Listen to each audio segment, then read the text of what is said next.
प्रेम निस्वार्थ होता है, सबके पास होता है, क्योंकि प्रेम का संबंध दिल से है, वो किसी बाजार में नहीं मिलता। लेकिन एक तरफा प्रेम बहुत दुर्लभ होता है, लेकिन होता जरूर है।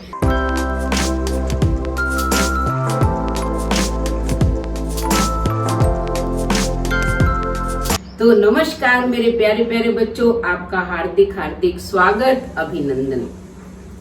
आज मैं आपको दिल की गहराइयों को छूने वाली बहुत ही हृदय स्पर्शी और मार्मिक कहानी सुनाने जा रही हूँ, जो आज के युग में बहुत ही शिक्षाप्रद है। एक बार सुबह सुबह एक वृद्ध व्यक्ति एक डॉक्टर के द्वार पर पहुंचता है और बेल बजाता है।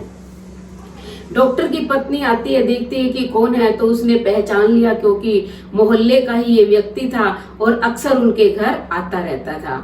तो पत्नी ने कहा कि दद्दा आज इतनी जल्दी आ गए, क्या परेशानी है?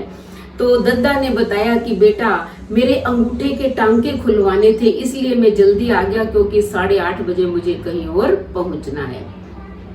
इतने में डॉक्टर आ जाता है, क्योंकि ये वो डॉक्टर है जो बिना पैसे लिए इलाज करता है। इसके मन में बहुत ही दया की भावना है। फटाफट जो है टांके खोल देता है, पट्टी भी कर देता है ताकि कोई चोट ना आ जाए, और कहता है दद्दा बहुत बढ़िया है तुम्हारे टांके, लेकिन फिर भी ख्याल रखना। अब आप ये बताओ, आपको कहाँ पहुंचना है? 8:30 बजे। मैं आपको जो है गाड़ी से छोड़ देता हूँ।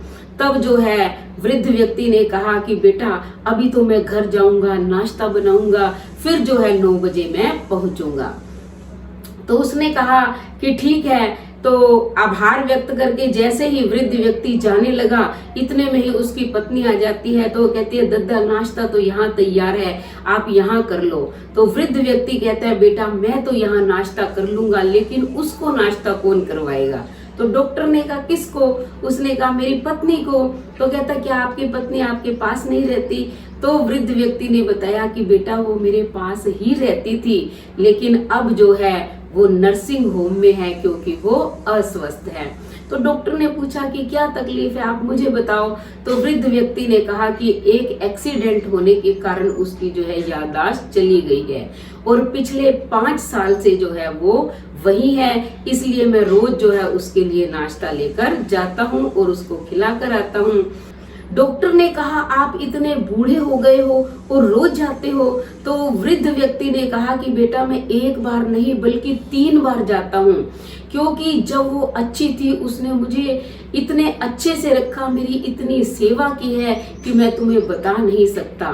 और अब जो है मेरी यानी कि ये ड्यूटी बनती है कि मैं भी उसकी सेवा करूं, इसलिए मैं सुबह जल्दी उठता हूं और काम में लग जाता हूं। मेरे अंदर फुर्ती आ जाती है काम करने की, कि मुझे जाना है उसके पास, उसको भोजन खिलाना है, नाश्ता करवाना है।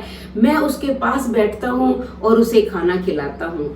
तो वो मुझे पहचानती नहीं है।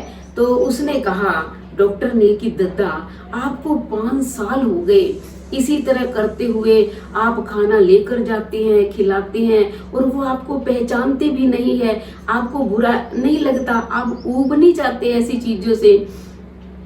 तब जो है इस वृद्ध व्यक्ति ने जो बात कही वो दिल को छू गई। उसने कहा कि डॉक्टर साहब, वो तो मुझे नहीं जानती, लेकिन मैं तो उसे पहचानता हूँ कि वो कौन है। तो बेटा, ये सुनकर तीनों की ही आंखें भर आई। वृद्ध व्यक्ति तो रोने लगा, उसके साथ साथ जो है डॉक्टर और उसकी पत्नी की भी आंखें गीली हो गई। तो कहानी तो ये पूरी हो गई है, लेकिन आप ये सोचो, आज के वातावरण के अंदर आज के बच्चे जिनके माता पिता बूढ़े हो जाते हैं, उन्हें कैसे कैसे शब्दों से बुलाते हैं, क्या क्या बोलते रहते हैं कि ये तो सठिया गए हैं, इनकी बुद्धि भ्रष्ट हो गई है, इनका दिमाग काम नहीं करता है। तो बेटा, ऐसी बातें जो है परिवार को तोड़ती हैं, परिवार में प्रेम कम हो जाता है। तो ये स्वार्थी भावनाएं अभिशाप हैं और प्रेम आशीर्वाद है।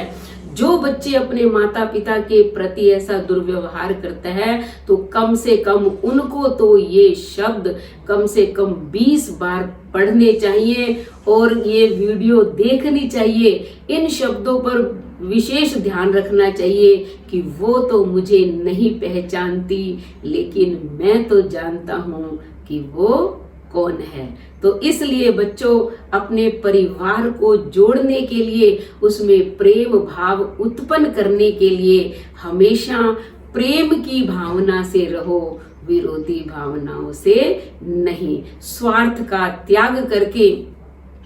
क्योंकि आप देखो कि जो तस्वीर में खड़े रहते हैं वो अपने नहीं होते हैं, जो मुसीबत में खड़े रहते हैं वो अपने होते हैं। विवेकानंद जी ने भी कहा है कि चाहे तुम मुझसे प्रेम करो या नफरत, दोनों ही बातें मेरे पक्ष में हैं, क्योंकि अगर प्रेम करोगे तो मैं आपके दिल में रहूंगा, और अगर नफरत करोगे तो आपके दिमाग में रहूंगा आपके पास ही।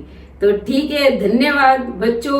अगर आपको ये कहानी पसंद आई है तो चैनल को फटाफट सब्सक्राइब करो, लाइक करो, शेयर करो, कमेंट करो, और बेल आइकन के बटन को दबाना, ताकि अगली वीडियो का नोटिफिकेशन सबसे पहले आपको मिले। मिलते हैं अगली वीडियो में।